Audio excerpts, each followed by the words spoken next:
And this is recording right now. You see the record button, right? Okay, perfect. Yes. Okay, for today tutorial, we're not going through any coding. Maybe very later to just make calculation easier. But the main goal is to solve some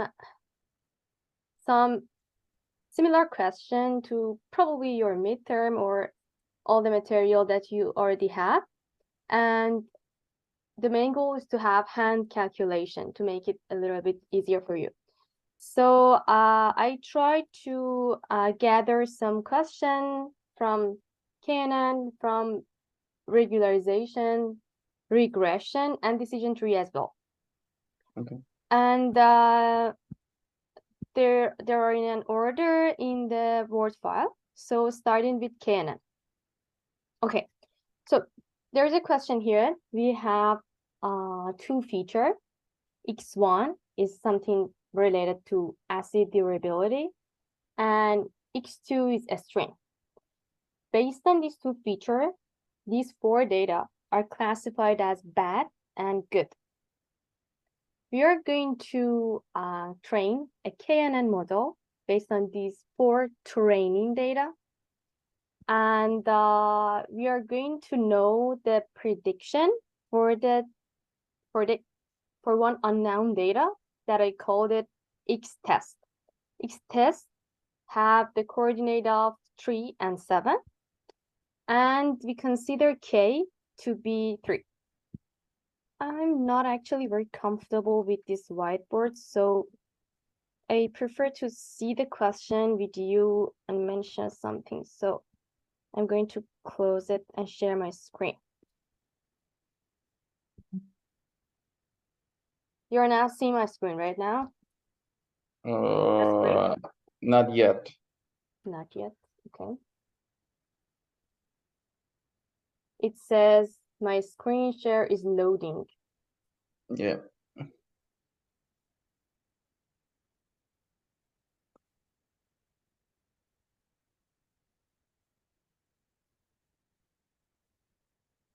Why is it this difficult?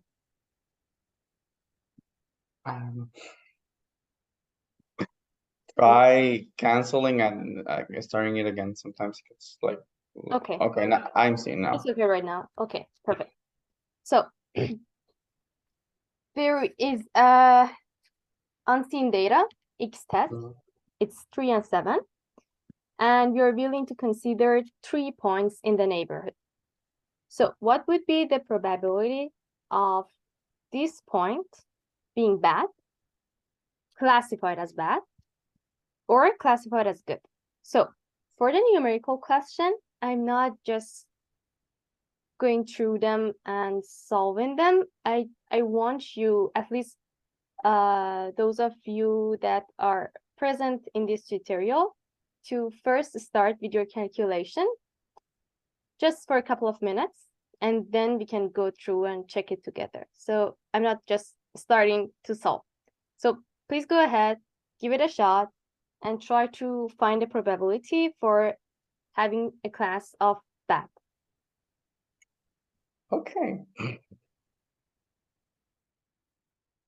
Today is more your day, not mine. Good. That would have been great to know. Yeah. So go ahead. Go ahead and share the final solution with me.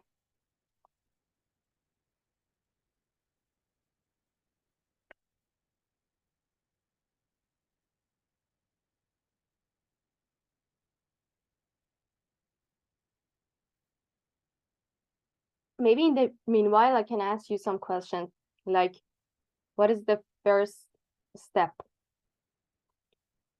For those that have camera off, you can maybe chat whatever you feel comfortable.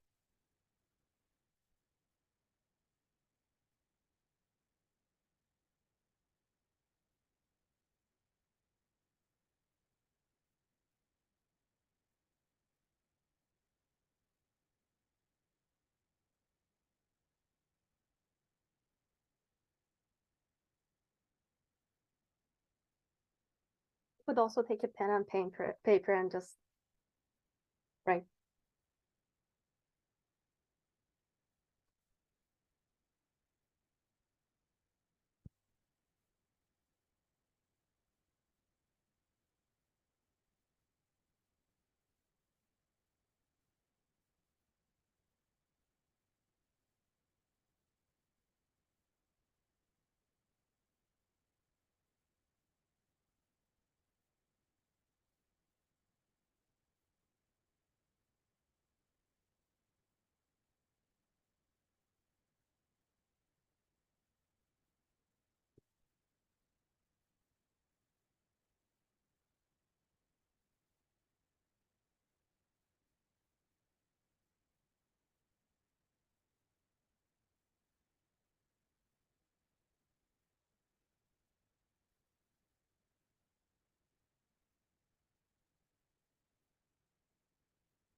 Did anyone come up with an answer?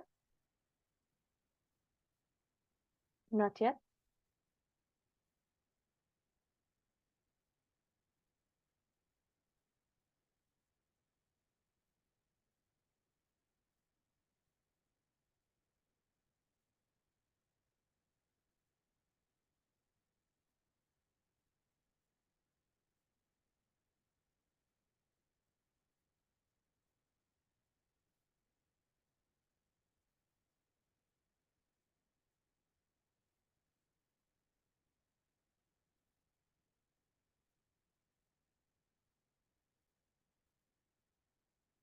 Okay. So let's try it together. Please. So whenever you find the answer, you could just write in the chat. Mm-hmm. I'm ready to hear that. So I have 4 points and I would like to find the 3 closest one to the test set, to the test data, which is 3 and 7. So basically the first step is to find the Euclidean distance between 3 and 7 to each of these 4 points. Okay? So how I can do that? I need to say 7, which is the first coordinate of the first training data point, minus 3, the first coordinate of my test data, to the power of 2, plus the second dimension, 7 minus 7, right? To the power of 2. The Euclidean distance would be the root of this, but I don't want to make it complicated because I'm just going to compare. So I can ignore the root and do the rest of the calculation. So what would be for the, so it's again 7 minus 3 to 2 plus what? 4.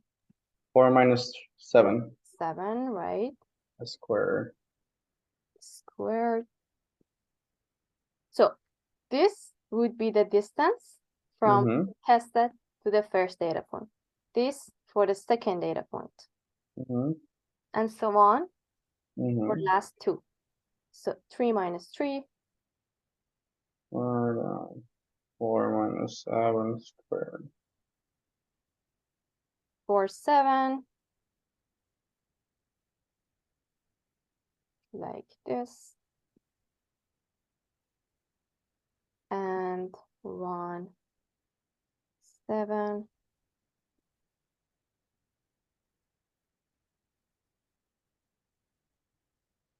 Again 4. 4 minus 7. So if it was going to be literally the Euclidean distance, I told you, so I need to find a root of each of these distances. Okay. Now, what would be the solution? If you can calculate it, 16. The first one will be 16. 16, right? Uh, The second is 25, I think. exactly 25. The The third third one, 9. 9. And the last is 30. 13. Yeah, it's 13. Okay, so now that I have all of them, I could rank them. If it's first, second, third, and fourth, I could rank them in an order. I could sort them. Sorry for very bad handwriting here.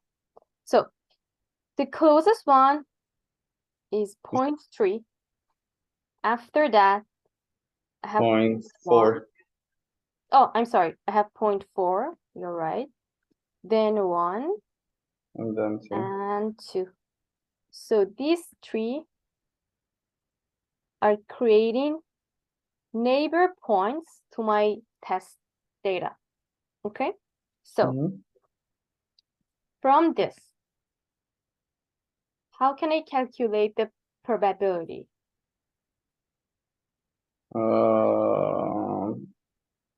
Probability, wouldn't it be related to their classifications? So 0.3 is good, 0.4 is good. So the probability of being bad will be 1/3, and the probability of being good will be 2/3. Exactly. So Okay.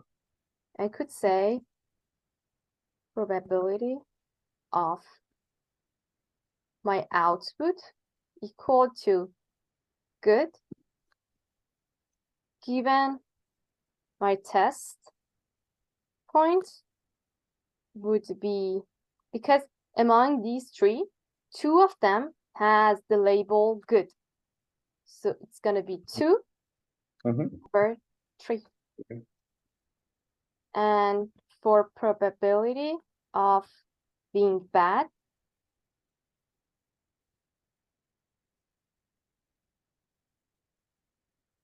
given my x,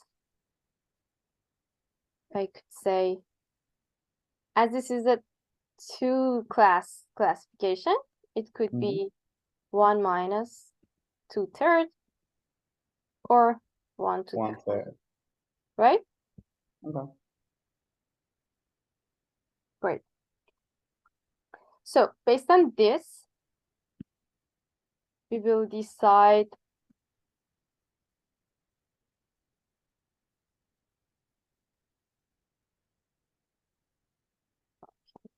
that.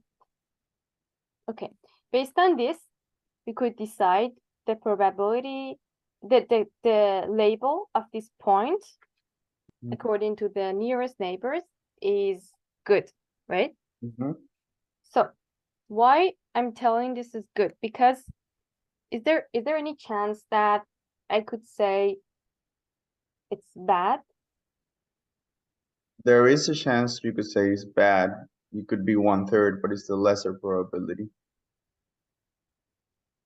Okay, so I could say it's all depending to the threshold, but considering any threshold more than like about 30%, that's gonna be good. If it's less, so it's gonna be confusing. But mostly for Canon, we are not talking about threshold. We just decide based on the majority of the data. So it's the mode of the classes. Okay, so I have a question here. So when do we expect KNN to be better than logistic regression? In what sense they could be different?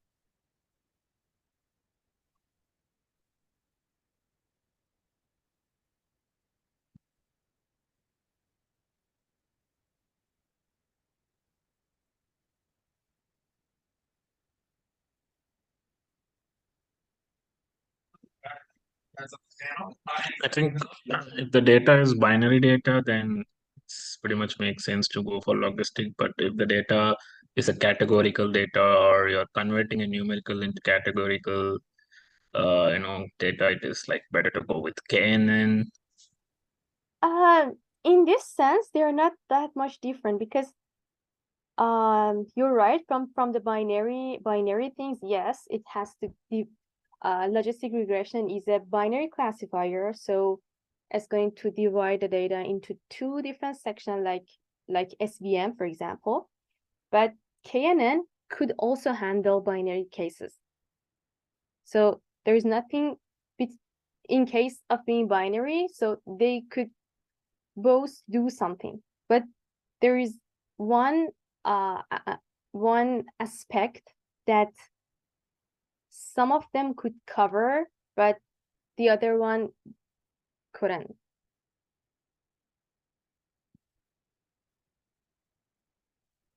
The answer is like when you don't have linearly separable data. If data is not linearly separable, you cannot use logistic regression, but you can use KNN. So if the data is linearly separable, it means that you could draw a linear line and make them separate. So with logistic regression, you can do that. But if it's not, I mean, so the data are mixed and you cannot draw any line to make them separate. So KNN would be your choice in this case. Okay, so the answer is for not linearly separable data. You could use KNN, but you cannot use logistic regression. Oh, no. For any small data, you could do any classification. The only thing is that because your data is small, the chance of overfitting would be increased. So you have to be careful with overfitting. Okay. Perfect. So how we can find the best K in KNN?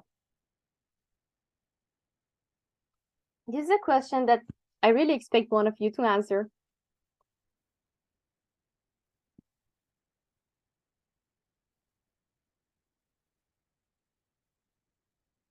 So is there any way to tune a hyperparameter like K in KNN? I remember that last session you do that in the Python, but actually I don't understand how we can do that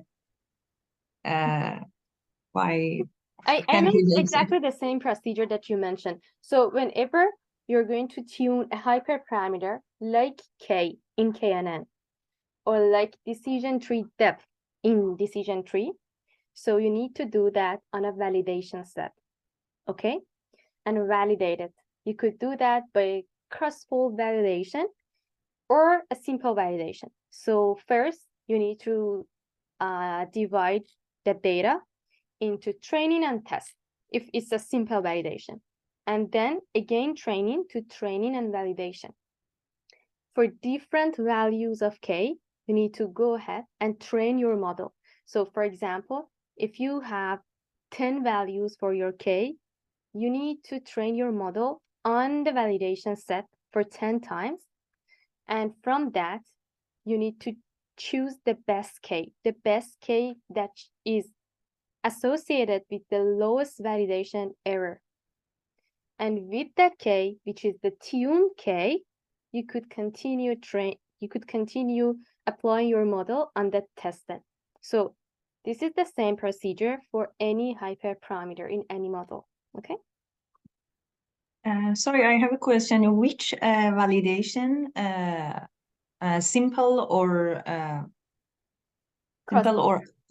yes, which one is more trustable? Of course, cross-fold validation is more trustable because you're involving so many data in it. So basically, you're considering any data as a validation. So you could do that, but most of the time it comes with the price of computational complexity. So you have to do a lot of computation. Maybe you have limited computation effort, so it's better to keep it shorter. So if you have the power to do it for more data, bigger validation set, or maybe like cross-validation set, go ahead and do this. But if you're limited with your source and computational power, so don't do that.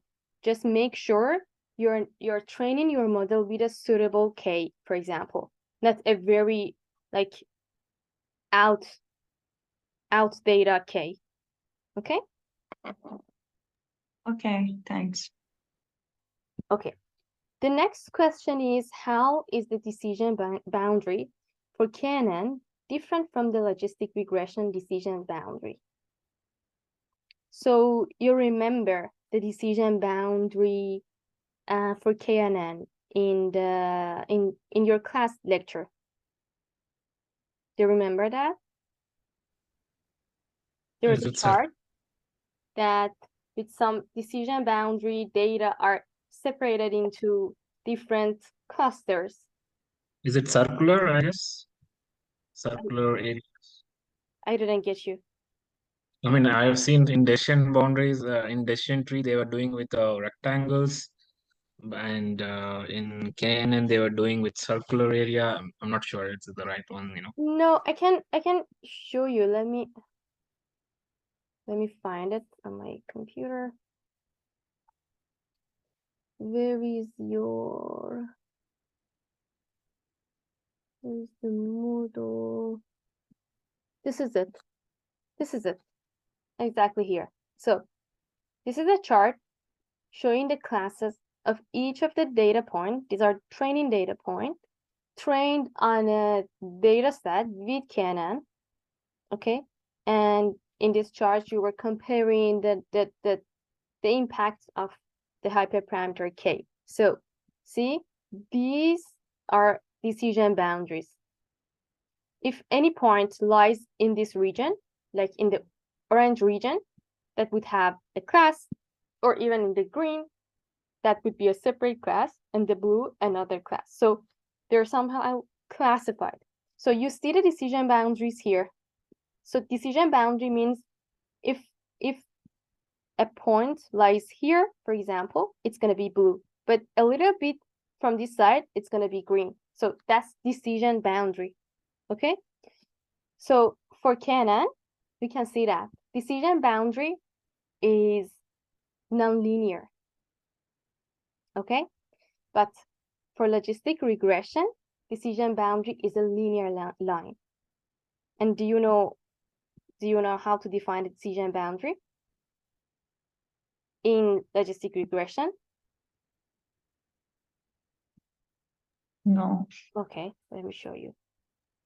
I think splitting it off, right? I mean, 0.5 area, like if it like a kind of equal separation from a S curve. See? Let me draw the chart for a linear regression. So this is linear regression. Assume I have some points here as negative and some points here as positive. Okay? We learned to train a logistic regression. Very sorry for my bad drawing, but something like this. Okay? So these are the points with prediction probability like around 1. These have the prediction probability around 0.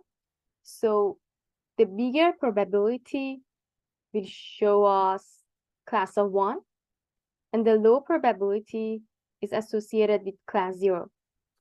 See? So I can ask you, if my probability for a point is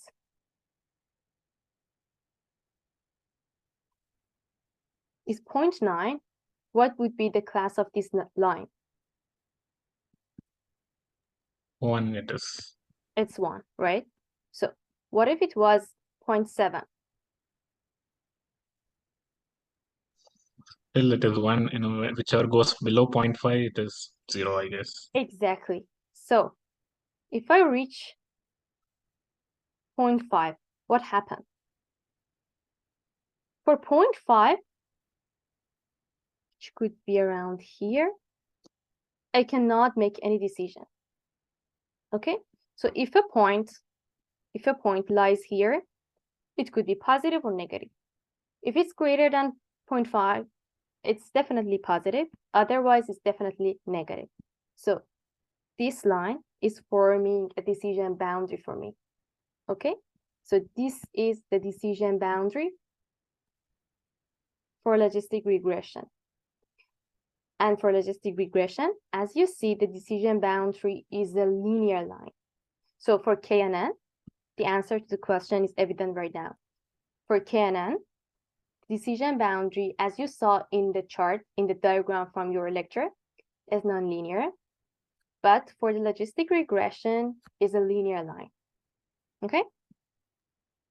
Sorry, can we change our threshold from 0.5 to other number or not? This is exactly what I did here.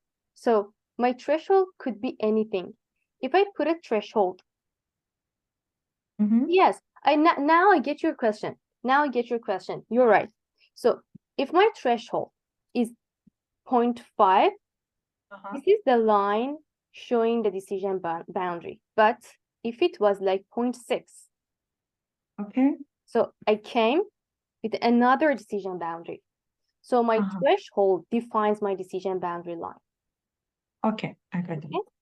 Okay. Great. That was very good. Out here, I mean, just how non-linearly, you know, in KNN the decision boundaries are getting splitted. It is because of the algorithm or In KNN? Yeah. Okay. Let's see what happened. It's all because of the algorithm. See? Do you know how you adopt the decision boundary? How you can obtain it? Okay, this is the way you obtain the decision boundary. Maybe I could explain the code in the next lab. Assume, so you know this is your training data, okay?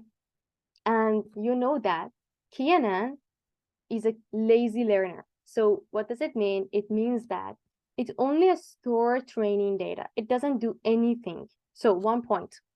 If you increase the number of training data, what would happen regarding the computational time? For training and testing, what happened? I think it will take time to solve it, I guess. It will take time to solve what? So to split the data, I mean, to split into different decision boundaries. No, my question is that assume that you have like 10 data points in your training data and you learn KNN. What if you have 1,000 data points? What is different here? So basically the calculation time would be different. The calculation complexity would be definitely different, but not for training, but for testing. So it really takes time computation, but I was asking about which computation time. Is it training time or testing time? Testing time would be definitely different because in KNN, as we did lately, it's going to compute the Euclidean distance for all of the data point in the training data. So assume you have to do 10 for 10 training data. You have to do 10 calculation. Okay, so this is what changes the order of complexity of your algorithm. They also develop another algorithm that instead of finding, for example, my test data point is here with this training, instead of calculating the distance between all of these data points and my test, they're going to cluster data and only calculate the distances between the test point and the training data in that cluster. So this will diminish the computation time significantly. Okay, but this was just an extra point in the parentheses. So now going back to the decision boundary. How do they calculate this decision boundary? If you consider any test data, you could say, for example, my test data is here. So I will do the KNN with any K value that I want. And I find out the class of this point, like here in this dot. And this is going to be blue. The other point I'm considering here, almost everywhere. Okay, so if you have x1, for example, between -10 to 10, and x2 between, again, -10 to 10, you could divide this distance into so many smaller slots, like 1000 slot here. So you could create 1000 point here, 1000 point here. So you would end up with 1 million points all over the place. Okay, and they are situated in the same distances from each other. So basically, you need to make a grid in order to find your decision boundary. So each point in your grid is now a new test data. You would train the KNN algorithm and find a class for all of these new data sets, new test data sets, and you would find the class for each of them. Once you do that and you draw this chart for all of the test set, automatically you would have the decision boundaries based on the change of the color. So if the data point lies here, the color of this data point in this chart would be blue. A little bit further here, it would be orange. So it's gonna make a decision boundary. Does it make sense? Yeah, I think Okay. can you put it a little further? Thank you. Okay. So this is basically a grid containing a lot of test data. Okay. So here, how is the decision boundary? We talked about it. So decision boundary for KNN is a nonlinear line, while for logistic regression is a linear line. So getting back to hand calculation. This is an example for linear regression. We're going to assume that the bias is 0. So it means W0 is equal to 0. There's no bias. Fit the best linear regression for the following data. I have one feature, 1, 2, 2, 3, and I have my target. This is the second column is my target. How is the fitting? And for the first question, for section A, for example, I'm considering 0 bias, and I need to find out what is W. So just take your time for like 1 or 2 minutes to think about it. Even if you just write the formula and not calculate anything, that's okay. Just let me know. But just to know that whatever is shown, is it a vector or it's a two component is there, right? The target and the The vector. A feature. My feature is a vector, 4 to 1, and target is 4 to 1. So basically, the first column. This is my model matrix. So my model matrix contains both feature and the output. yeah. And you're saying there is no loss function is error is 0, right? Exactly. Okay.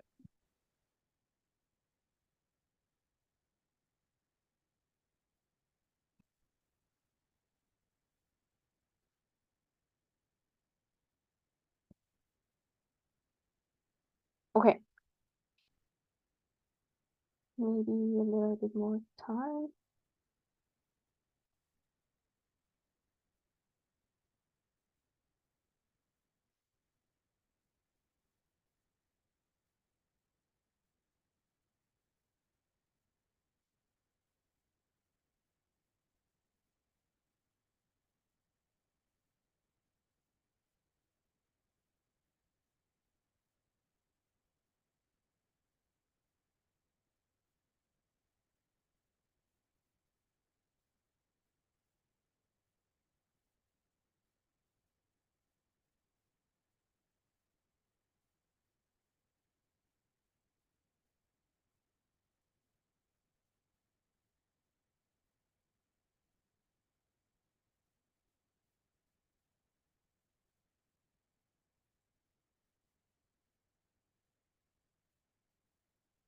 Okay. Okay. So we know that there is a closed form solution for linear regression, and that's it. X transpose X, the inverse, then again X transpose Y. So this is the formula, right? And in this formula, X could be any matrix. So you could have so many features and many data points. So if it's more than one feature, that's going to be a matrix. So this is why we write it in a capital letter. But if it was a vector, it was just small letter. Okay? So for this instance, I have a vector. So I only have one feature. So if I'm going to calculate X transpose X, is there any other form that I can write it? As this is a vector, it's going to be sum of a square of my values of the elements. For example, if you have n data points, okay? So, and also, You mean like a dot product, right? I guess. I'm sorry, I mean, the X transpose X, if it is a vector, it becomes like a dot product actually. exactly, because you're basically multiplying a vector to itself. So it's gonna be sum of a square of all the values. Okay.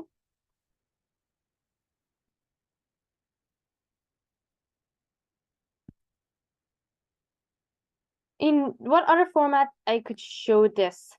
I could say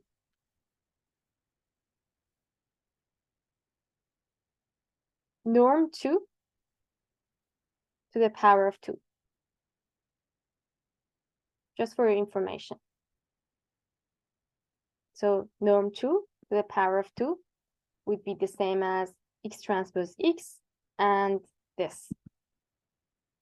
Okay, now that I know it, I'm going to calculate the first part, which is 1 to the power of 2, 2 to the power of 2, again 2 to the power of 2, plus 3 to the power of 2. So this is the first part in our formula, and that's going to be 80. What about the second part? The second part is X transpose Y, and Y is my output. So I have X, that was 1, 2, 2, 3, transpose, and I have Y, that was 0.5, 1, 0.75, 2, 3.5. I'm not going to write them again. And if you do the calculation, you will end up with 18.5. So as you saw, this was my feature, was my only feature. So this changed to a vector, and this is a scalar. So if that's a scalar, I don't need anymore to calculate inverse of a matrix. Otherwise, if I have more than one feature, it's going to be a matrix, and you need to calculate inverse of a matrix. So basically, it's going to be my W is going to be 18.5 to 18. Okay. And if you calculate it, it's 1.03, I assume. So this is my W hat, the weight that I estimated, the weight which is learned from the data. So the point, the line, sorry, is this, y equal 1.3 x.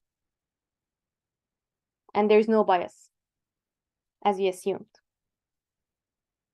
All good? Because there is no bias and the y-intercept is 0 here. Yes, there's no bias. We assume that there is no bias. So W0 is 0. Okay, now I'm asking this.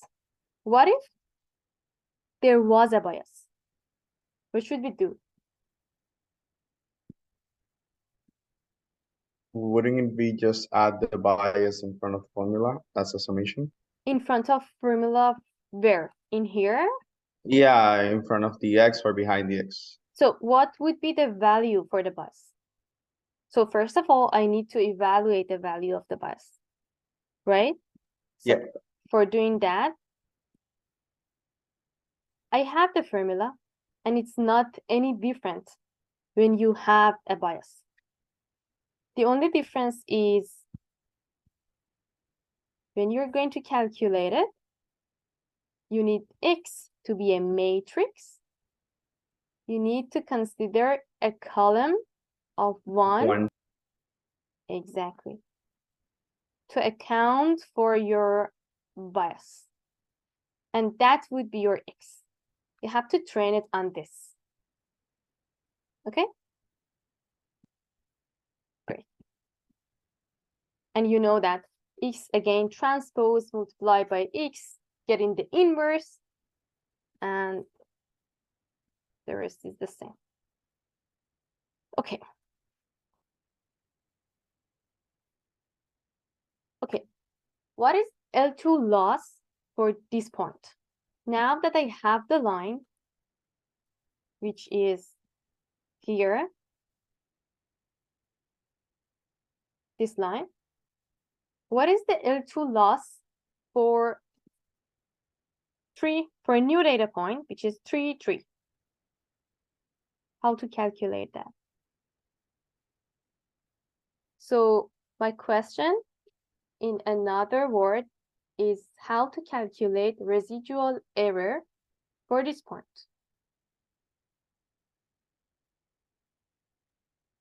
So I think we need to get the y cap one from the equation, y cap value and the actual y when you insert this value and the difference between them. Exactly.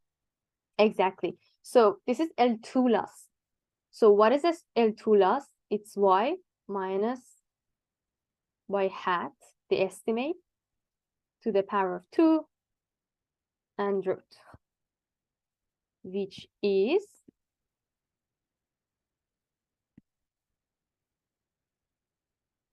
the absolute value of the difference for this point. That's the residual error. So that would be 3 minus 1.3. 0.3.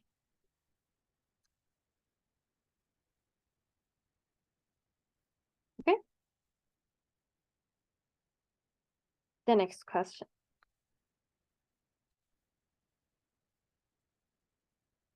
Okay. For the Only same. one Okay, go Uh, ahead. to call L2 here called. I don't understand what is L2 means. It's a residual. I mean, L2 loss.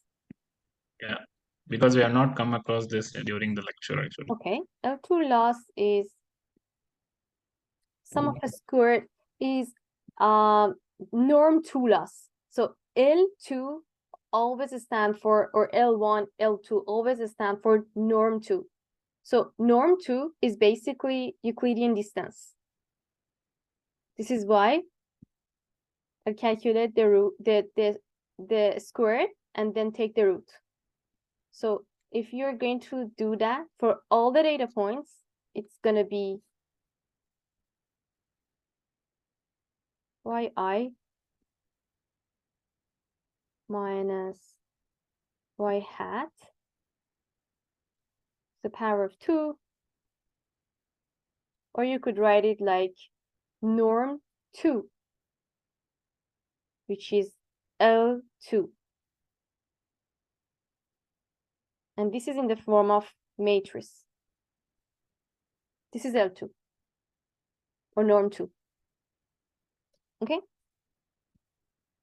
If you Sorry, Go ahead. about this L2, what is exactly the interpretation? I mean that I cannot find that what we can do with that. This is some kind of errors or Yes, this is an error. yeah, error. Yes, Okay, this is an thank error. you. See, Hmm.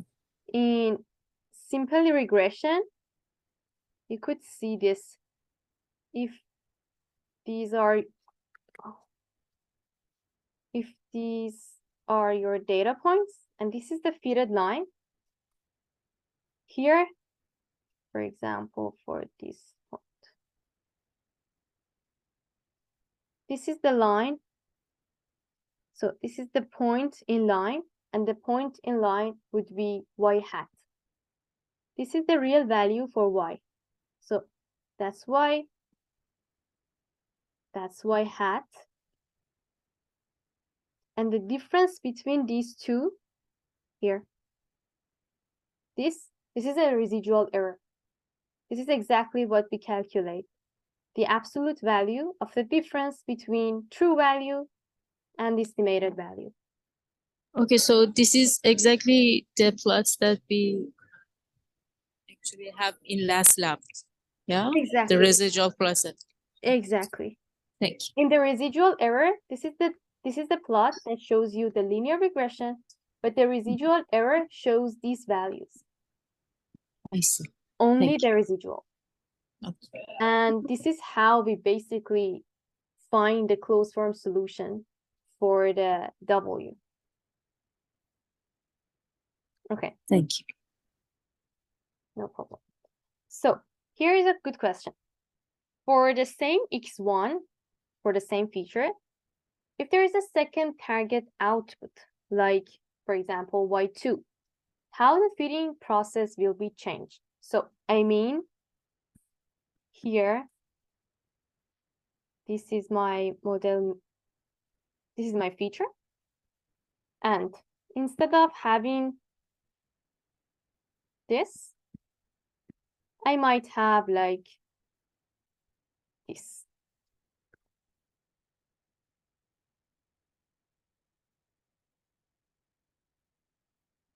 This is my output. Is it even possible?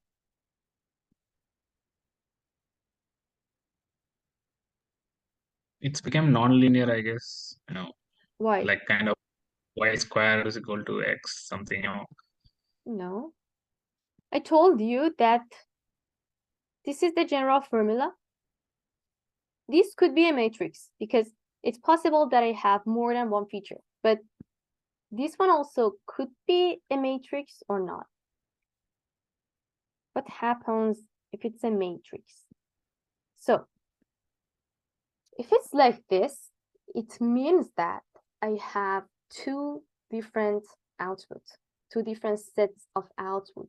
So for example, you have information from like features from housing options, how many room the house has, what is the square feet of the whole house, what is like the number of windows. So you're going to estimate the price of the house, or like what else it could be, the number of people interested in this house. So these two outputs are completely independent. And yes, this is possible that according with a set of features, you have different responses. So we call this multivariate regression. So if you have one feature, one output, it's simple linear regression. If you have more than one feature, one output, it's going to be multiple linear regression. That means you have multiple features. But if you have multiple feature or even one feature and more target values, more than one target values, it's going to be multivariate regression. Okay? So if it's a multivariate regression, you definitely have the same formula.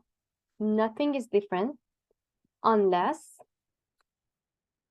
you would end up with two sets of weights. For example, if it's two output, it's gonna be W0, W1. For the first output, W0, W1 for the second output. So you have a matrix of weights, and each set of weights are associated with one target. Good?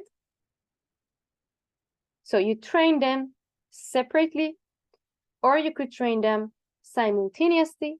If you do that, you would end up with a matrix of weights. Good? Sorry, for this type of data, I mean that when we have two categories or two type of target variables, what is the common machine learning method? Everything.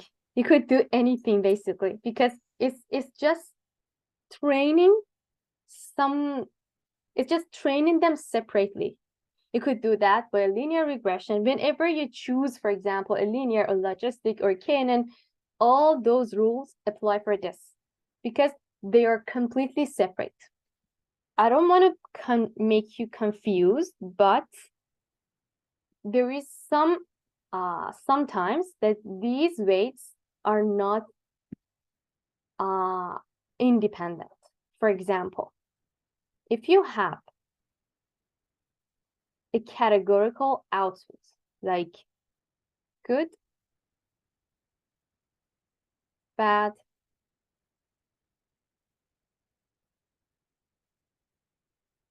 or neutral,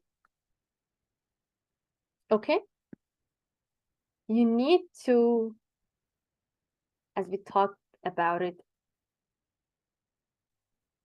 in previous sessions, you could make it to 3 outputs with one hot encoding, like a column, separate column for the data that are good, for example, like this,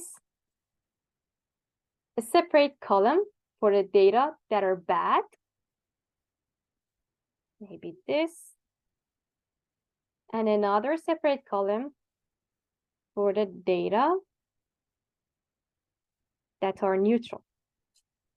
So for this case, you could consider training the model separately for any of these targets.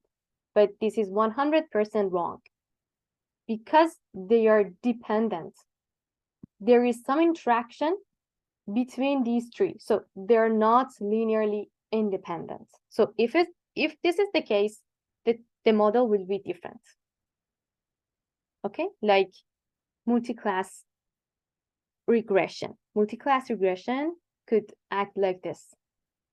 Okay, I don't know. I don't think Professor mentioned multi-class regression in your course.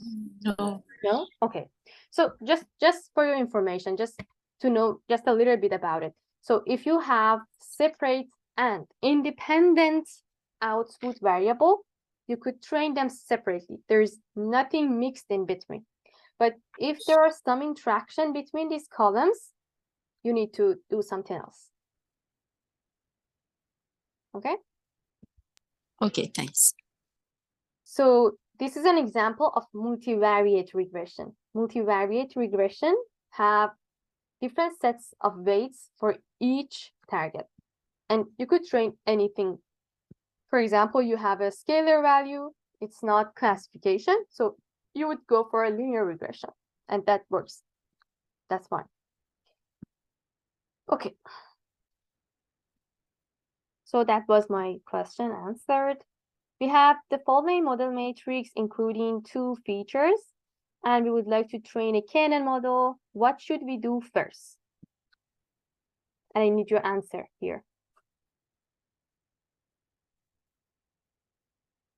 What you see when you first look at these features?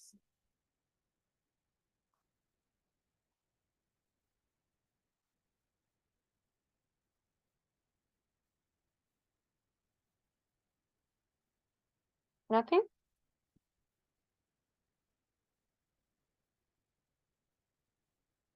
So maybe the big difference between these data, maybe we need to rescale them. Exactly. So the big problem is the scale. You see lower scale in the first feature than the second feature. And I was just going to magnify it. It could be even worse. So for KNN, there is 2 important things to consider before applying the algorithm. First, you would have big problem if the data is not scaled, because KNN is highly sensitive to scale. And it's gonna give you crap if you don't do that. And the second one is noise data. So KNN is also sensitive to noise data. If there is even few noise data in your data, it's going to have a really bad performance. So first, consider standardization, scale all of the feature to have the same scale, and then do an analysis to find out which data is related to the target. And with this, you're able to find out your noise data. Noise data are the data that are totally random. There's no connection between them and the output. So one criteria to find out the relationship is correlation.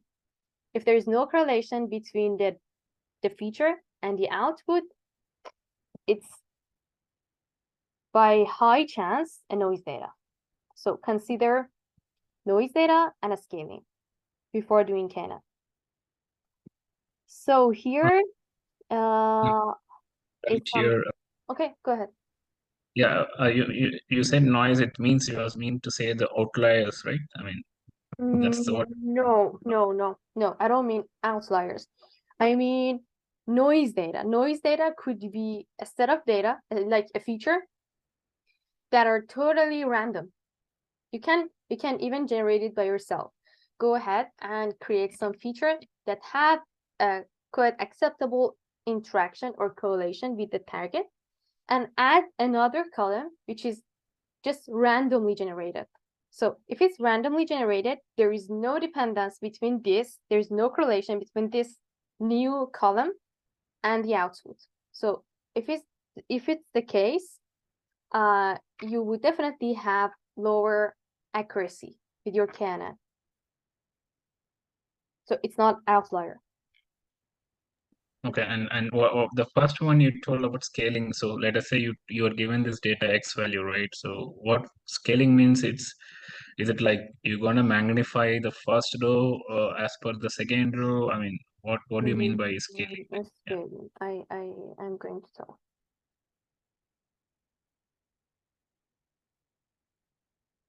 See, I'm not sure if I can copy it here. No, I can't. So here, I just create something random. In my X, there's two columns. First feature is first column, like 1, 2, 2, 3. In this data, I have 4 training points. So rows are associated with the data points and the column associated with the feature. So I have my first feature here. My numbers could be different. I don't know them by heart. So the second one is something like this. 100, 150,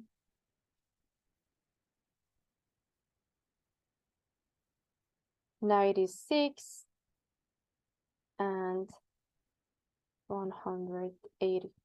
So in terms of a scale, if you plot them on a 2-dimensional chart, these numbers are way far away from each other because they're too big.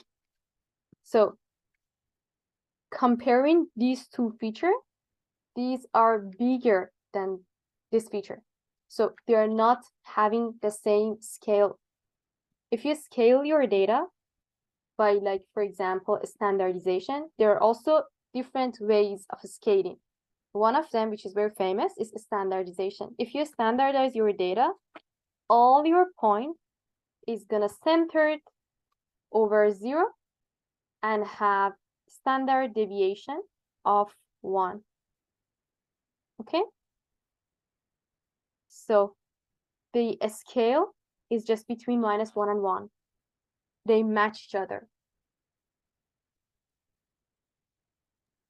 Okay. Good? I Got mean, it? Okay. yeah. Maybe we Excuse can- me, is it important the type of scaling model? I mean that normalization or standardization. Which of them is better for KN? For Canon, they're not any different for Canon. But Okay. I remember for some of them, I don't remember exactly, but I remember I trained a model sometime and it worked with normalization, not with the standardization. I'm still not sure what that happened, but it was my experience. So whenever I'm getting odd and a strange result from like standardization, I change sometime my method and that works. Okay, thank There you. has to be a mathematical reason behind that, Yeah. but I don't know. Excuse me. Okay. So can we use the standard scaler or other methods for normalizing or standardizing? I mean, we can use scikit-learn or we can use pandas, different functions for the standardizing. Exactly. All of them are fine, yes? Exactly. Yes, yes, Okay. yes.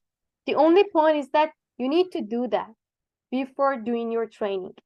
Even if I were you, even before regression, I do a standardization because Okay. you will definitely decrease the chance of mistakes. Right? Okay, yeah. Yeah, sure. Yeah, thank you. No worries. Okay, continue. So the only point here was standardization.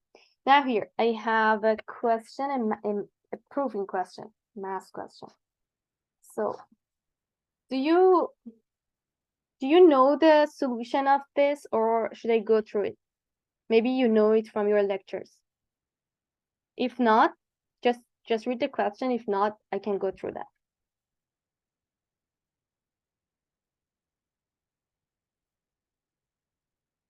The question is asking, how to obtain the closed form solution for W based on a squared loss. Okay, I didn't get an answer, so maybe I could go through that. So But actually, this is what is happening, right? In Python, when you run a logistic regression model, it try to fit the optimum value of the parameters for the with respect to the, I mean, minimized square loss, right? I mean, exactly, it is how to minimize a square loss for linear regression, not logistic regression. So I just go through it fast. So there is a one-dimensional regression training data, which has xi as the feature, yi as the target. We are assuming again there's no bias. So I don't want to estimate W0. I just want to go ahead and estimate W.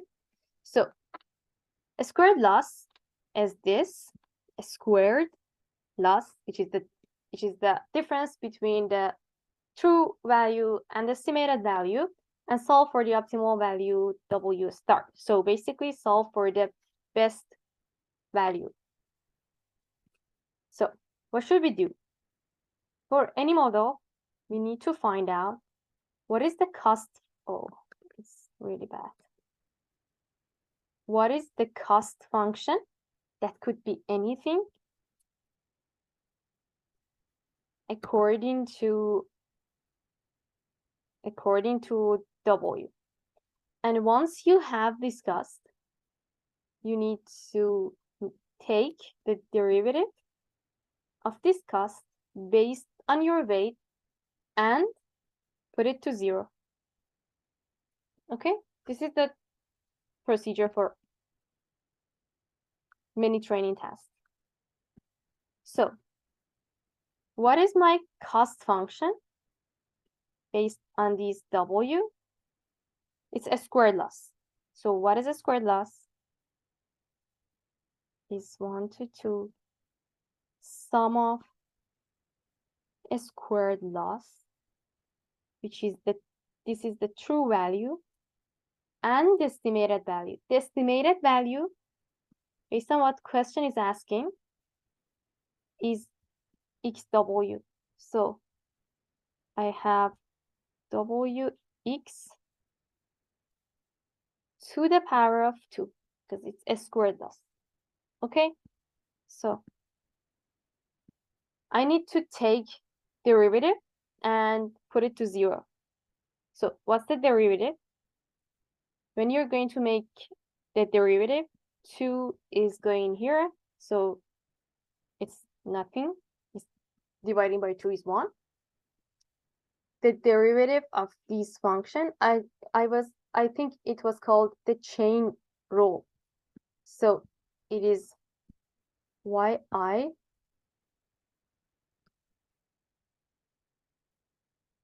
minus wxi. I forgot to write the I here because this formula is for each data. And now the derivative of the part including W, which is, so this is chain rule, minus xi. And there is a sum here over I. Okay. Now I can do this, so I need to multiply xi. So that's going to be minus xi multiplying by yi, xi, yi,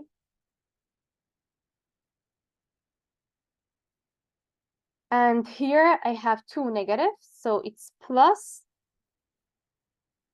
xi, including the I, it's going to be inside the sigma, and W out, W sigma x I to the power of 2. Good. Okay, now that I have this, I could put it equal to 0. This is my derivative. I put it equal to 0. Why why I take the derivative and put it to 0? Because we know that the lowest possible value of the total cost, or it's better to say the global optimum for this convex function, is going to happen when the slope of the line is 0. So you have the derivative. So you're on the minimum possible point on the cost function. So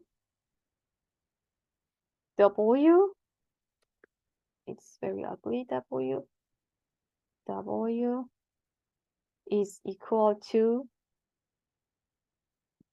sigma xi yi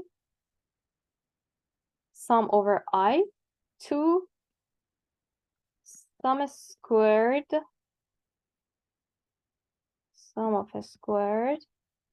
of xi. You see, when you have a one-dimensional feature, a vector, it is exactly the same formula of that we calculated in the first question. So now we see, even if you calculate it in like derivative and putting the derivative to 0, it's going to be sum of a squared of your only feature, and then you're multiplying your only feature to the target values. And that's it. And I told you it could be x transpose x, and it can also be norm 2 of x to the power of 2.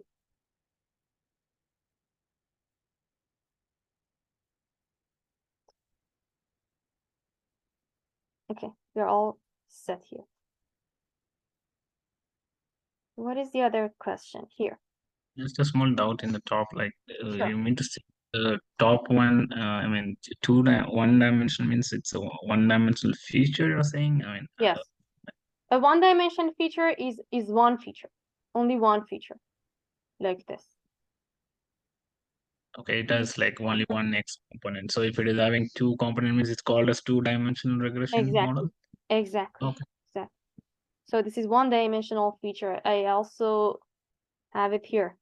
See, one-dimensional regression problem, or simple linear regression, it could be also. Okay, so here, suppose we wish to predict sales according to given characteristics of a sold item and its sales outside. Consider using a linear regression model like this, having some weights. We tried 3 different loss functions on our data set. So this is sum of a squared error.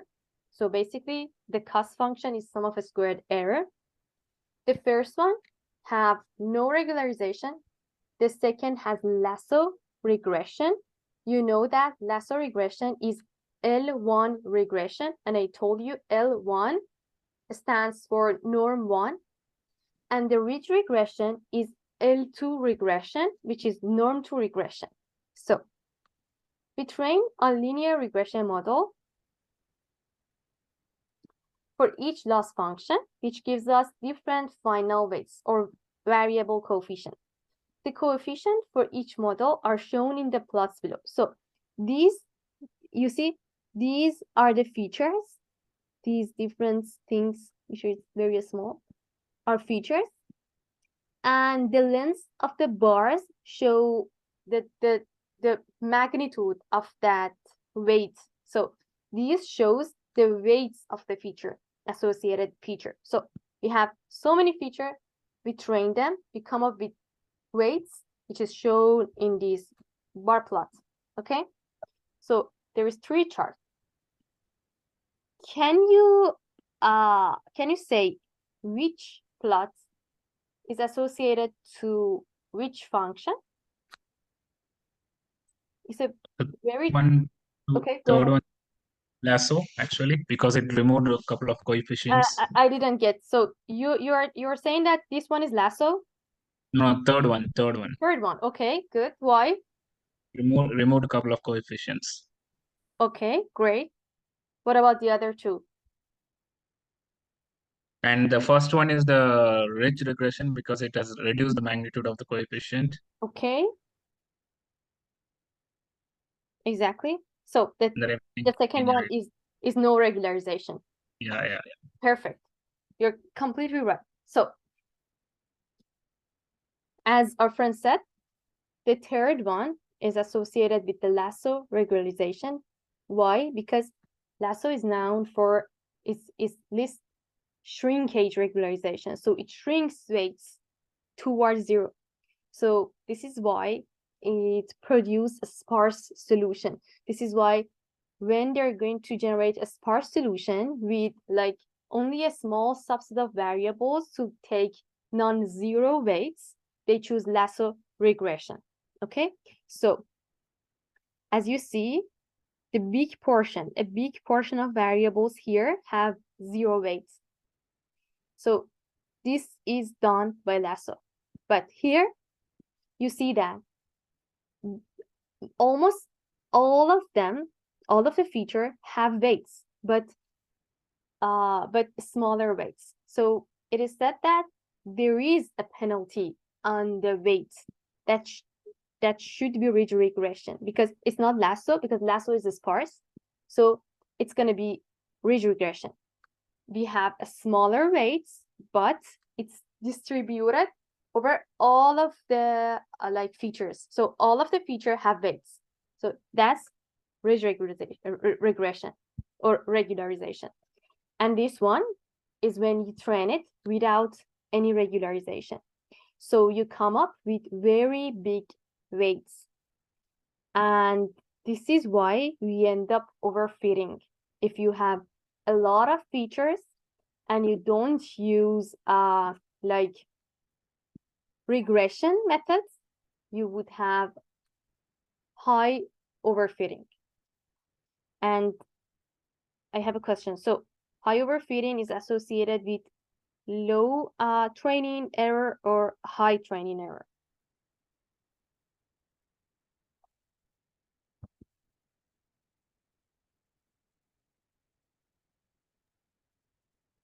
Vignesh, do you want to answer my question? No? Would you please repeat your question? My question was that, okay, so which one is associated with overfitting? Low training error or high training error? Isn't it low? Now, Exactly. overfitting Low low. training error. Yes. So if you're overfitted, you're basically going through all of the points in your training data and you end up low training error. Okay. So the second question, let me write something they ask you later.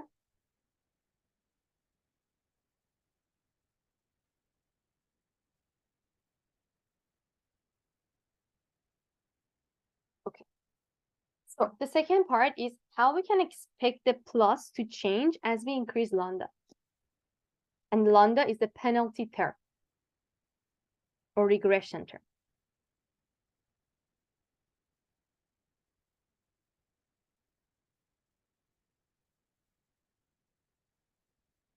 Okay. Can you show So the question? go ahead. Go ahead. Can you show the question again? Actually, Oh, sure. What happens if we increase lambda? it increases the weight actually. So Increase the weight? because this into slope, right? It's multiplication. So I mean, increase means you mean to say going into the positive number, right? Going to what? I mean, lambda is getting into the positive number, right? I mean, lambda into the slope, it's going to give you some magnitude, and it's going to add to the loss function, those weights, Exactly. right? So it's going to make penalty term bigger. So what happens if the penalty is greater? The model is giving priority to the magnitude of the weights. So the weights are going to be smaller. If it's like, for example, ridge regression, the weights, the scale of the weights are going to be smaller as you increase the lambda. And if you increase the lambda to a high extent, sometimes model is forgetting the prediction error. It just pay attention to the penalty term instead of prediction error. So it has an opposite effect. And in lasso regression, if you increase lambda, you would have more and more zero weights. So it's gonna only keep very few number of features. And for this case, nothing is different because in the loss function, there is no regression, there is no penalty term. Okay. So from my experience, and you also have to, just for your information, you also have to validate the value of lambda. So you need to do validation or cross-validation to see which lambda is quite better. So lambda is also a hyperparameter that needs to be tuned. But my experience is like, so you have to change and see what happened in your data. So I was studying that, normally even a small lambda like 0.1 do the job. There's no need to make it very big. Okay, but it all depends on your data and your model that's going to be trained. Okay. We're going to plot an RC curve together. So I have some actual class for data, a predicted probability from any model that I don't know what is the model. And I'm going to try different threshold to see what would be the y hat based on different threshold. I mean, what would be the predicted label? And then from this, I could calculate true positive ratio and false positive ratio. And from this, I could draw an RC curve. Okay? So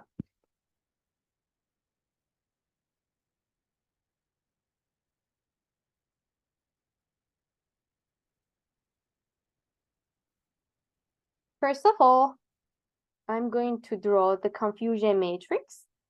The confusion matrix have these elements: predicted negative, predicted positive, actual negative. Oh my God, it's really bad writing here. Actual negative, actual positive.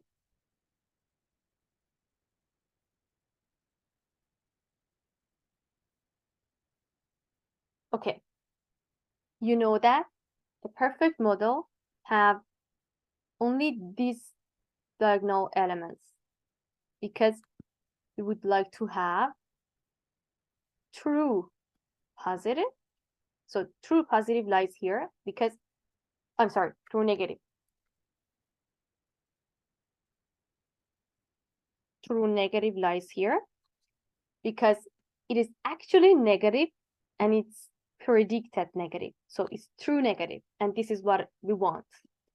And also here it is predicted positive and it's actually positive. So it's true positive. What happened here? It's predicted positive, but it's actually negative. So it's False positive. false positive. Exactly. So before doing anything, just go through it and draw it for yourself to not being confused. So this is false negative because it's predicted negative, but it's actually positive. So this is false negative. So I have it. I also need to know what is true positive ratio. True positive. Oh my God. True positive ratio. Drawing a curve is very difficult and I don't have a mouse. Okay. true positive ratio. So true positive ratio is like this. True positive dividing by all actually positive. So dividing by all the numbers that are actually positive. So this is TP. And consider it always like this. So TP to this row. TP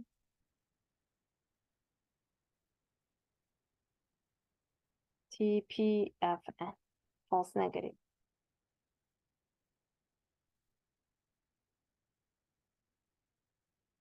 Okay, just accept this. And also accept that false positive ratio is false positive to all the data that are actually negative. So this is the ratio we want. And then the RC curve would be TPR based on FBR. Okay, so for this particular data set, I'm going to draw the table like this. So for the ratio, for the threshold 0, if the threshold is 0 here, if the threshold is 0, so what has to happen that it's 1 or 0? I have the predicted probability 0.8. So 0.8 is definitely bigger than 0. So if the threshold is 0 and I have these values, this is gonna be 1, right? First, 0.6, again, predicted as 1. So if it's like cancer or normal, it's gonna be cancer. Cancer would be the class 1, and it's gonna be cancer. It is cancer, 1. 0.4, greater than 0, greater or equal than 0, it's 1. Again, 0.2, 1. The same goes for 0.2 threshold, because 0.8 is greater than 0.2, so it's 1. Here also 1, 1, and 0.2 is greater and equal than 0.2, so 1. So for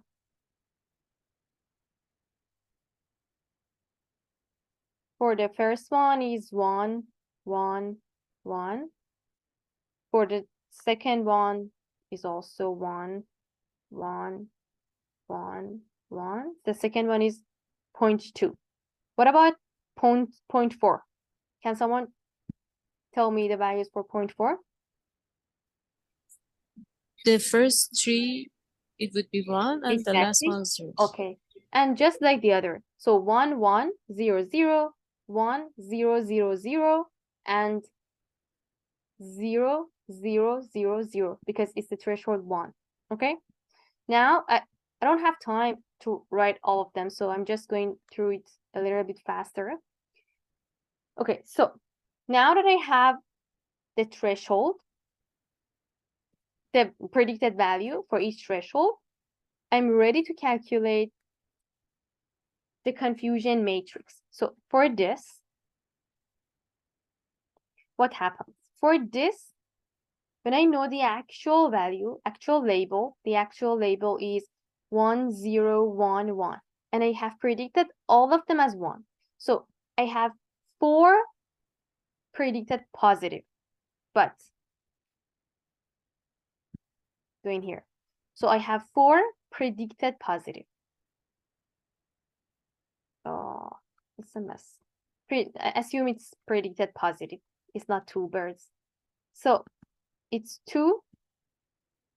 2 of them are predicted positive, but actually negative.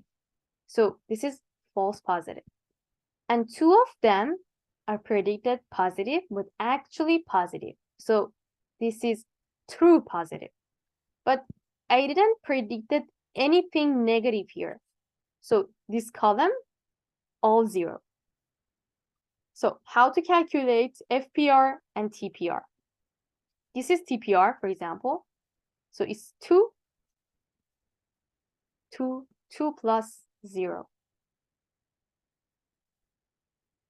Actually, I could write text. Why I didn't do it sooner?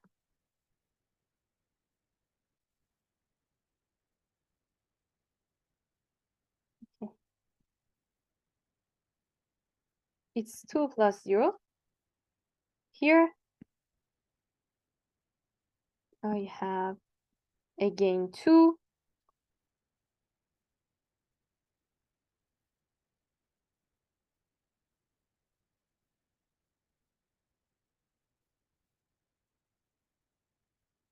If this session was in person in the class, it was really good. So 2 plus 0. So TPR is equal to 1 and FPR is also equal to 1. So I have a set of points for TPR and FPR, which is 1. Oh my God, I'm so fussy.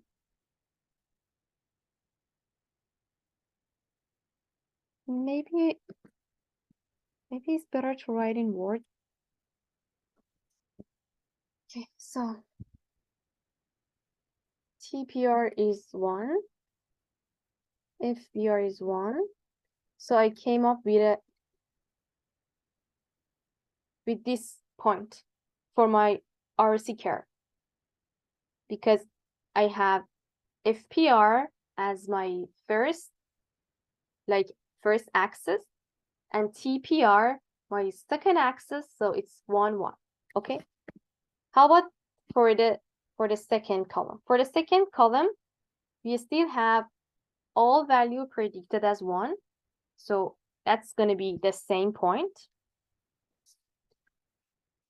Okay, so what about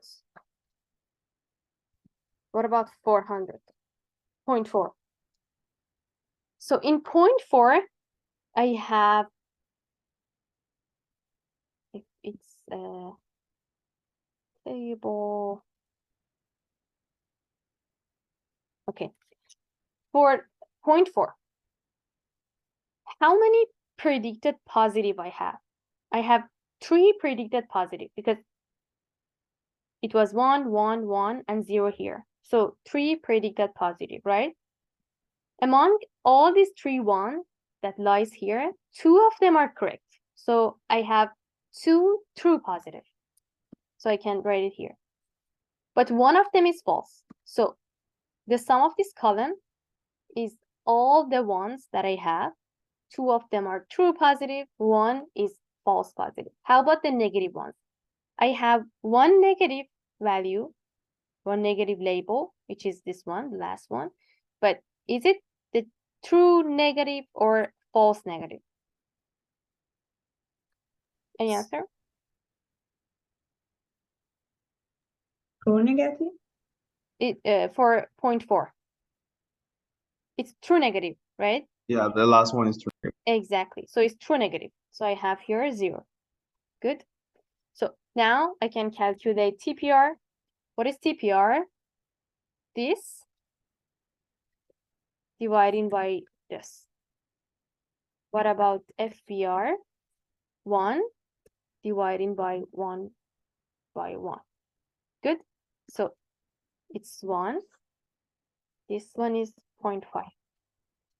So I have another pair of points, which is 0.5 and 1.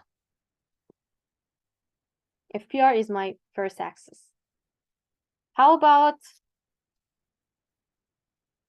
0.6? How about 0.6? Cool. In 0.6, I have 2 predicted as positive and 2 negative. From positive ones, 1 of them are true positive and 1 is false positive, right? So I have 1, 1 here. And the same goes for negative. 1 true negative and 1 false negative. Are we good? Okay. So again, TPR is 1, this, the second row, dividing by the sum of the second row. FPR is the first row dividing by sum of the second row. So another point, 0.5 point. How about 0.8, threshold 0.8?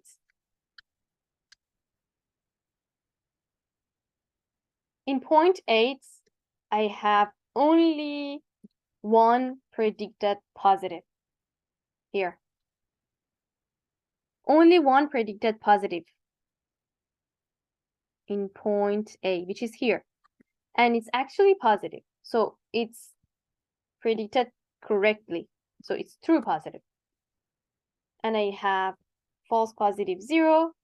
The rest is negative. 2 of them is true negative and 1 false. So again, TPR is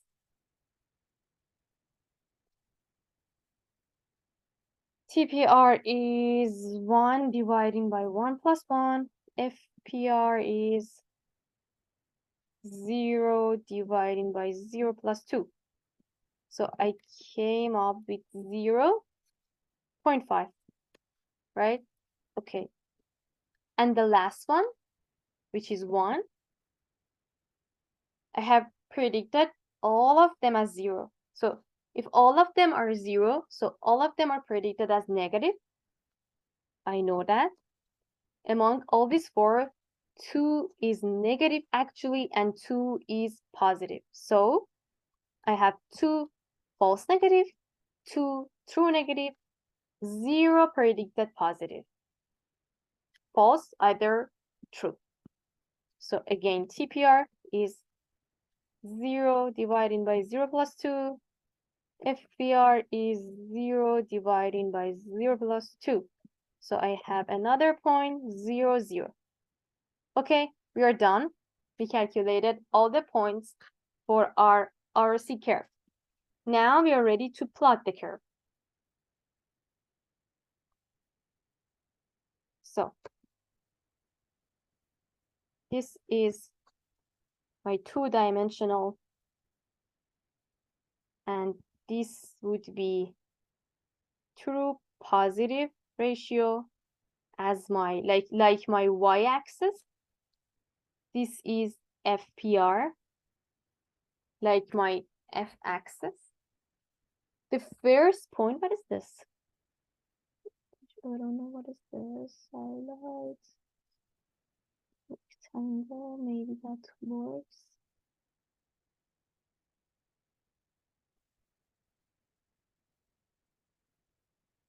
I don't know. Okay. Let go of it. Okay. So if it's 1, like, and this is 1, I had 1, 1, which is here. Good. I had 0.5, 1 among your points. I had this. Okay. I had 0.5, 0.5, which is this. And I had 0.5, which is this. And 0, 0, which is this. Good. So this would be my RC curve. This is my RC curve. Good. So can you please let me know the area under the curve?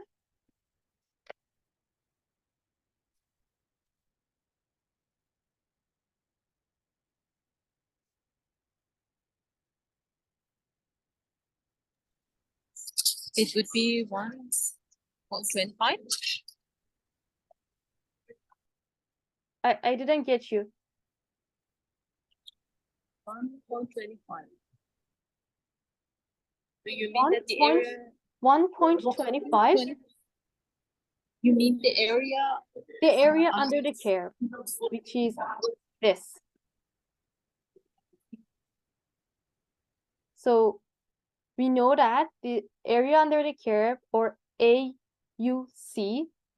is a metric to see how well is the performance of our model. So if it's close to 1, it's perfect. Otherwise, it's not that good.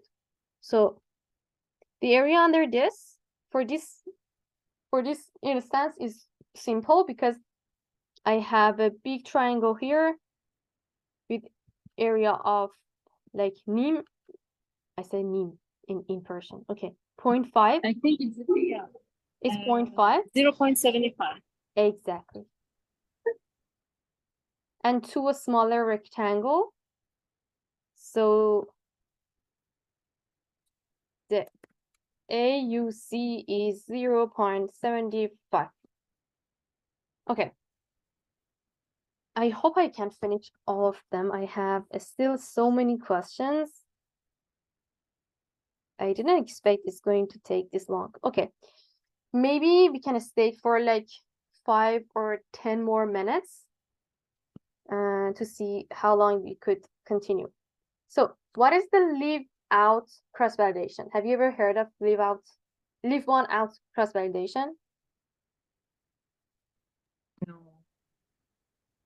Okay, leave one out cross validation is like, for example, if you have 100 data, so every time you leave out just one data.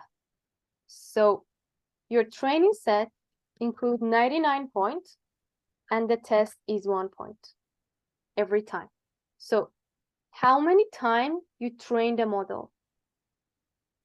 If it's like this. So basically there is just one data in the test set. 99? 99. So 99 times training is happening. So this is called leave one out cross validation. This is for when you have a small number of data, and you really want to do a very precise cross validation. That would be a good choice. Okay, here. We are familiar with the concept of basis function to fit a nonlinear regression model instead of a linear regression fit. So consider I have this data set and I would like to train a nonlinear regression model. I have 3 options here. So the first one, 3 options for the basis function. So the first one,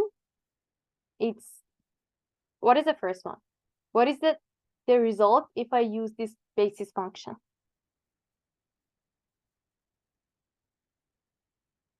The first one has only 1 as the bias, W0, and 1x, which is just 1 W, so it's linear.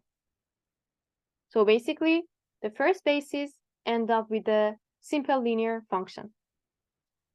The second one is a polynomial with degree of 2.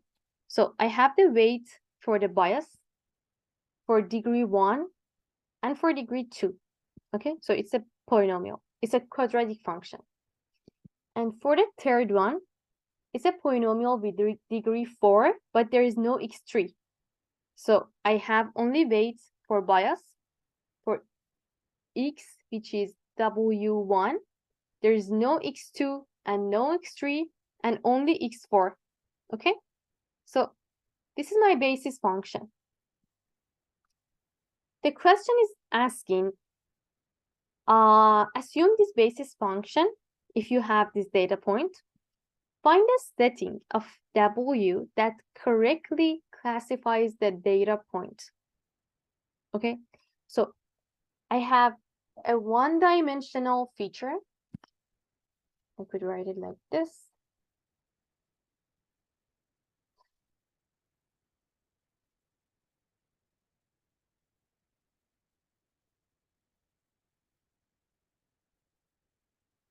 I have one-dimensional feature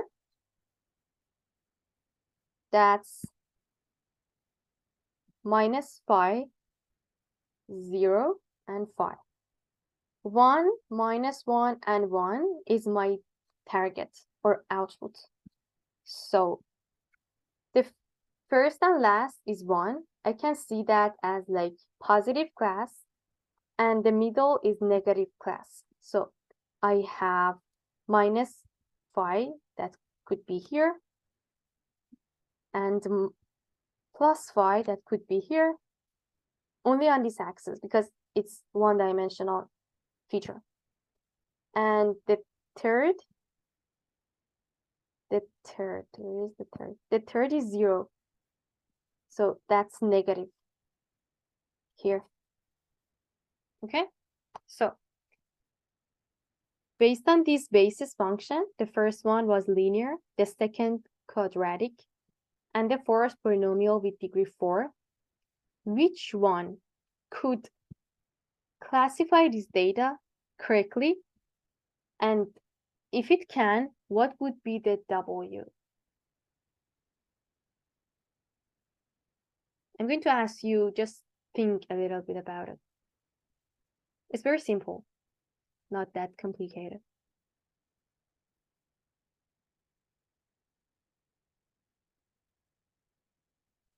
And let me know your thoughts.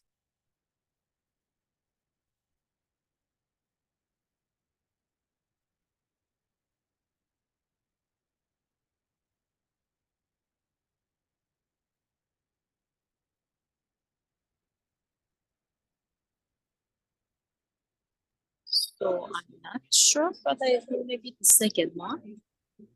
Okay, so you think only the second one could do the task? Maybe. Okay. Okay, so let's go through it. So the first one was linear. Do you think any simple linear function could separate this data correctly?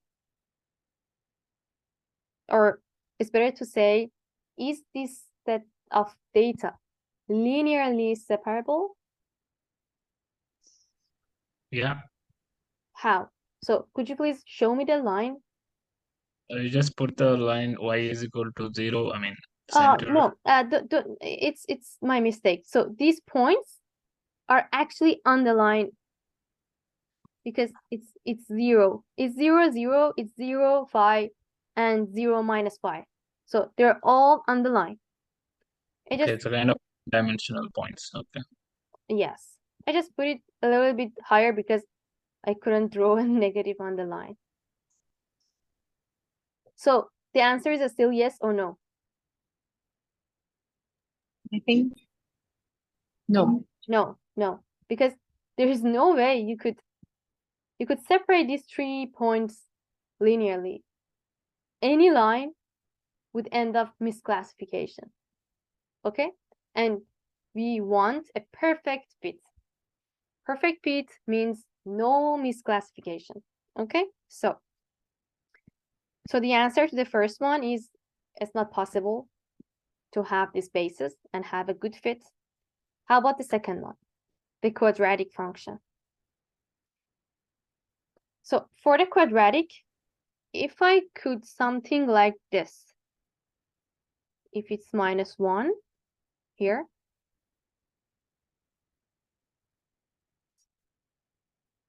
I would be successful, right? So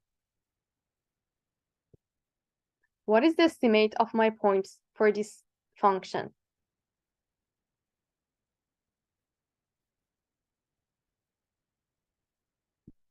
What is this function? This function is x2. That's 2. x2 minus 1, right? Because I put it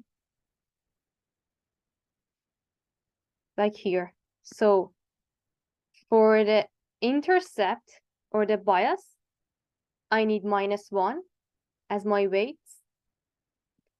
For x, I need 0 because I don't want it to have any x inside this function. I just want x2. And for x2, it's gonna be 1. Good. So I managed to find a quadratic function that separate these 3 points correctly. So this, and also this is my decision boundary. See, this is a decision boundary, but a nonlinear decision boundary. Any points here, like here, will fall into positive subspace. And any point here falls into negative subspace. Okay? You could also try and like fit It's the a, base. yeah, I was thinking if any sine curve can fit in this also, like, you know, sinusoidal wave can separate this. Any, I didn't get your point. Any sine function? Sine functions, yeah, it can split this. By sine function, you mean like defining a row and then No, the sine x function, you know, it's kind of, it'll go through those points, right? I mean, I don't know how to do that. I'm not sure even if I get what is sine function. okay, no problem. I mean, Okay. sine x, cosine x, you know, that way I was talking, no problem. So what else I could do? I could also go for absolute value function, right? I could do like this. I could also do this function. It's linear. Okay, it just came to my mind. Ignore it. So how about the third one? Which is, okay, how about the third one? Which is x4 to the power 4. If I have x to the power of 4, how can I fit the line? Again, it could have the same weights, like x2. How? Because x4 function is something like this. If it's, consider it 4. So if it's x is 1, for example, 1 is here. Oh no. For example, 1 is here. And -1 is here. So I'm gonna cross these points if I have x4 -1, and I would end up with a function like this. This is gonna be very smooth here, and then increasing a slope here. Good. So again, I could have bias equal to -1 and 1 weight for x4. So I'm just playing with it. So you could even come up with many different, even function, another function like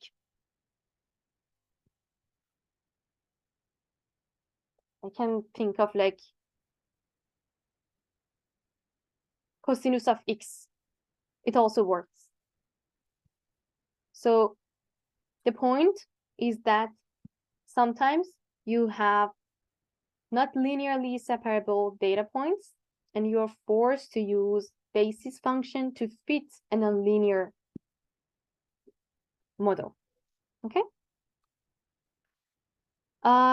So how about this? Having the following feature values, we would like to fit a polynomial line of degree 5. What are the basis function and evaluate the new feature matrix? So I'm asking to fit a polynomial line of degree 5. So if I'm going to do that, I have a one-dimensional feature, which is this. And if I do this, I come up with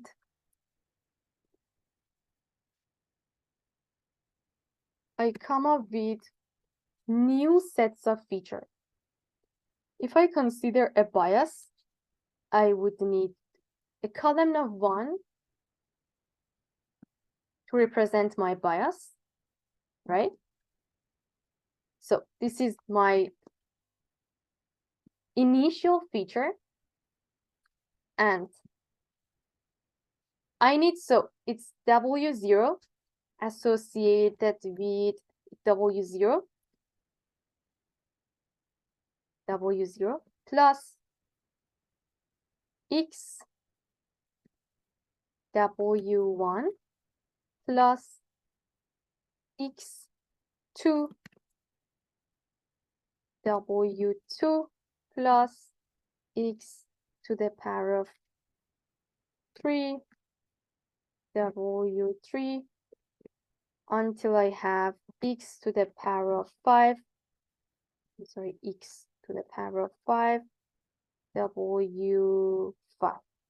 This is my fitted line.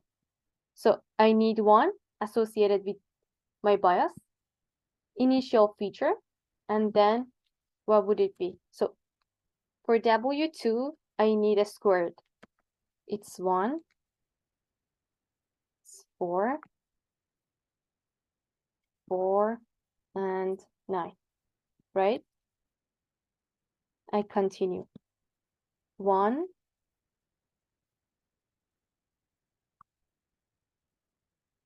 8, 8, 27. I also continue. So this is to the power of 3, I need to the power of 4, I need to the power of 5. So I end up with new sets of feature. This is the point. You project your one-dimensional feature to new sets of feature in other dimension. Here it has 4, 2 more, 6 dimension. So you convert your one-dimensional data point to 6-dimension data point. And then this is the X you use for fitting your data. So it will go through X transpose X, inverse, then X transpose Y.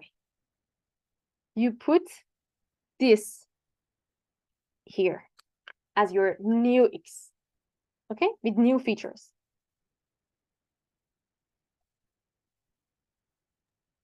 Sorry, by doing this, actually we're increasing the accuracy of our You're increasing the increasing the accuracy of X. what?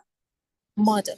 No, So why we're not doing necessarily.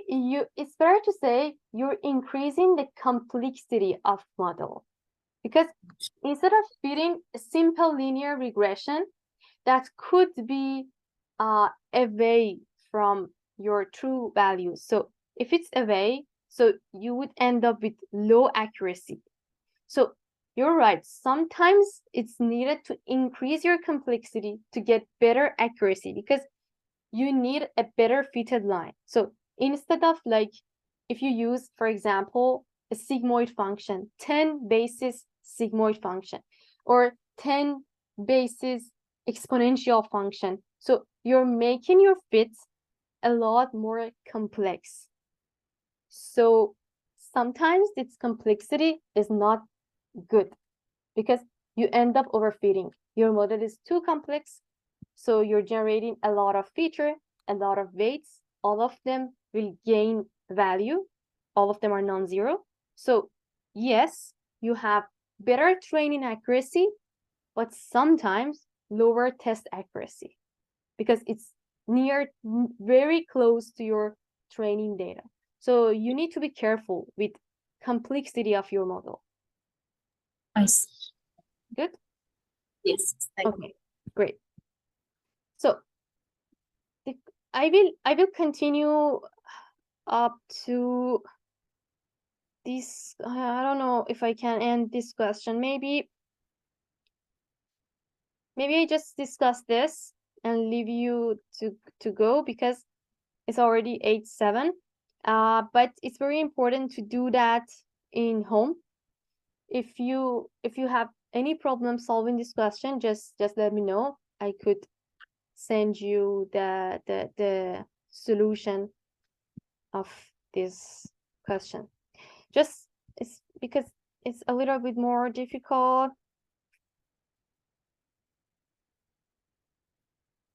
It's not that difficult, but here I only answer to this question, and it's the last one.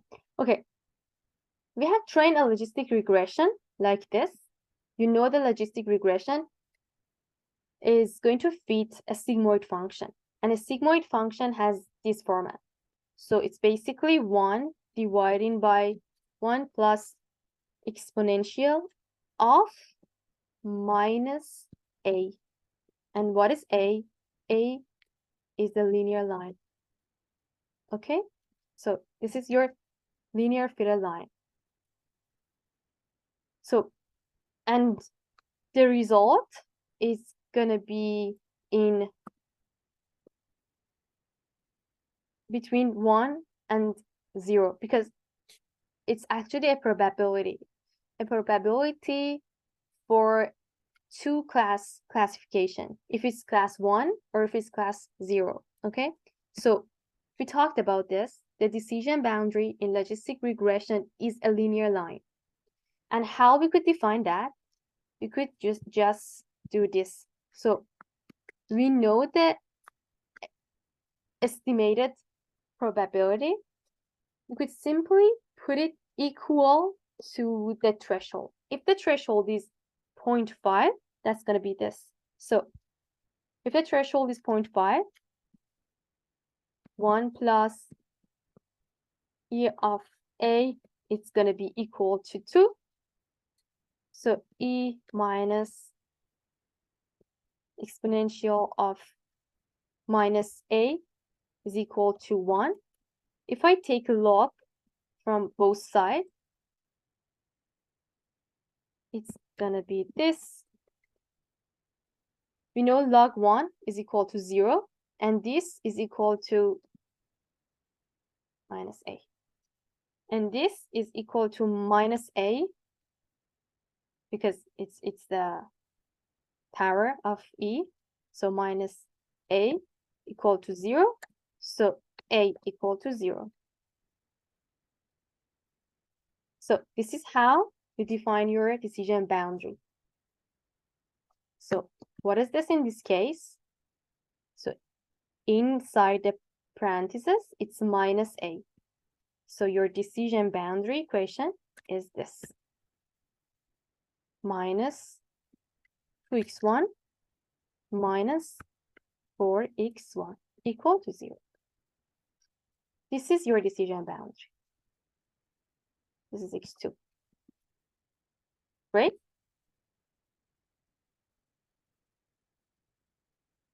So this is how we drive a decision boundary for logistic regression.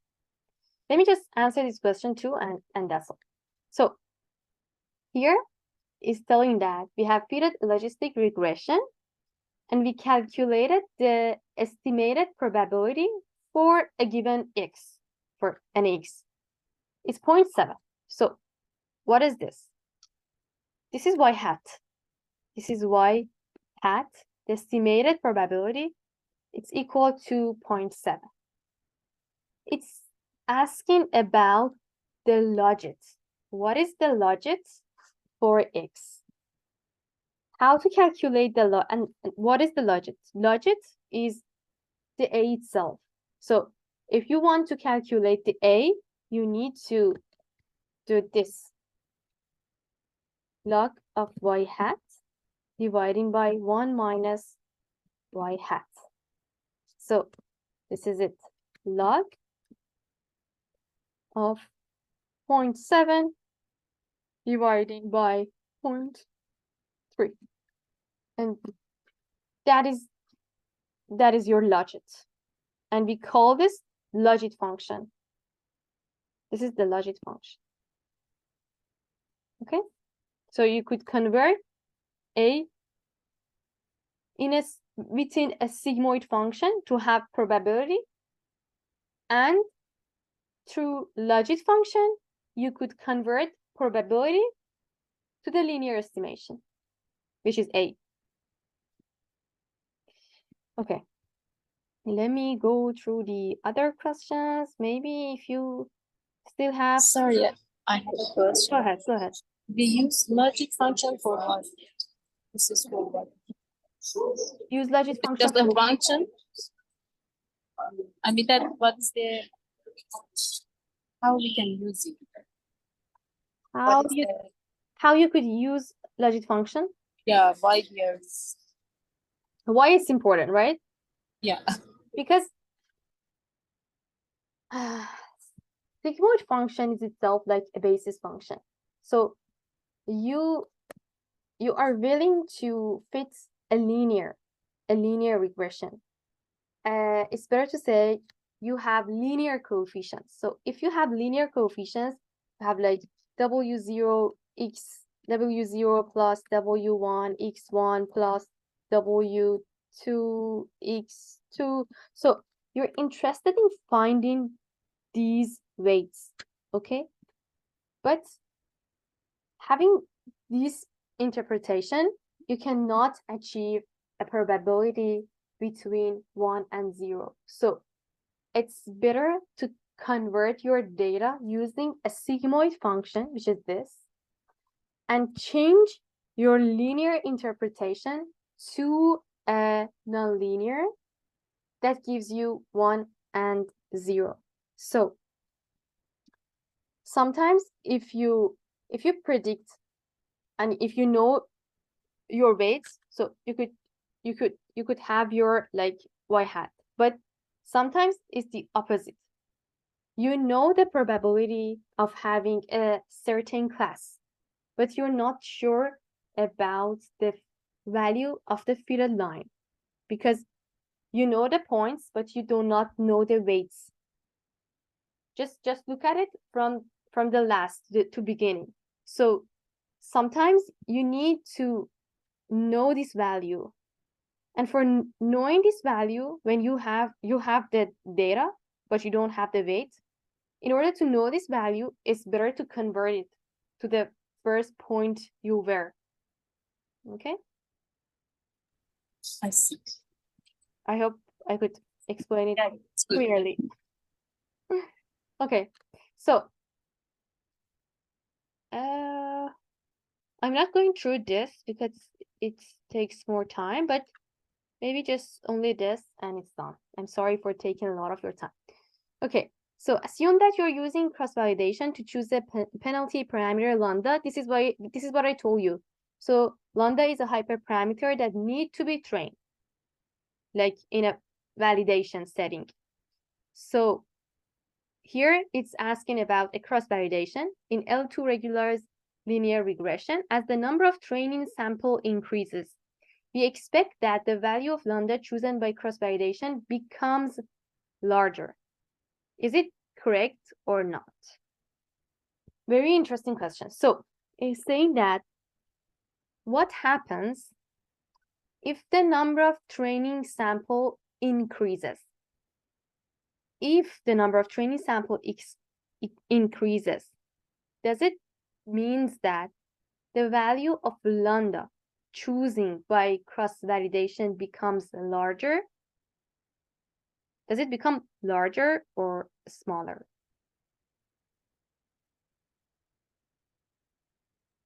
Totally, it should be smaller, but Why? it Why? depends. Because we need the best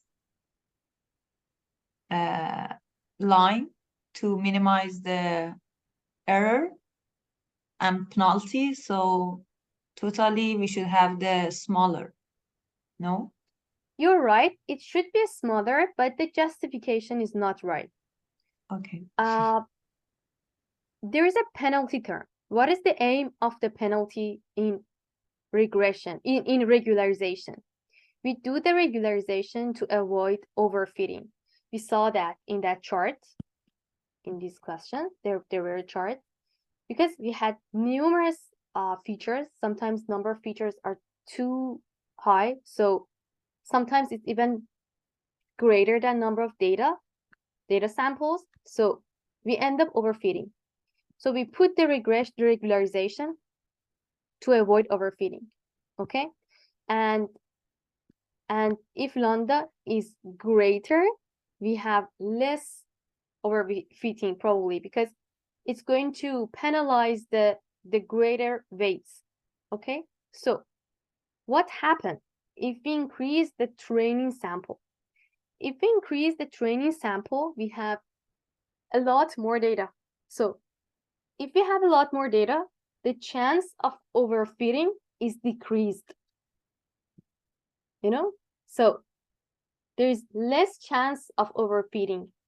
If you decrease the data points, this is high chance that you overfit your data. You go through every single of the data because you have very limited amount of data. But if you increase your training data, that's good. You will probably have less, what was that? Less overfitting. So if you have less overfitting, and so you're increasing the number of sample, so you have less overfitting, so the model is intelligent and it understands that there is less overfitting. There is no need to make lambda bigger. So lambda is going to decrease in this scenario. So we have lower lambda once we increase the number of samples. Good. It's all done. I didn't only go through the like how to calculate the Gini index, the entropy cost, and the misclassification cost for this decision tree. Maybe you can go through it at home and let me know if you have any question. Do you have any question or all we good? Okay. No problem. See you in the next lab. Thank you. Bye. Thank you. Bye-bye.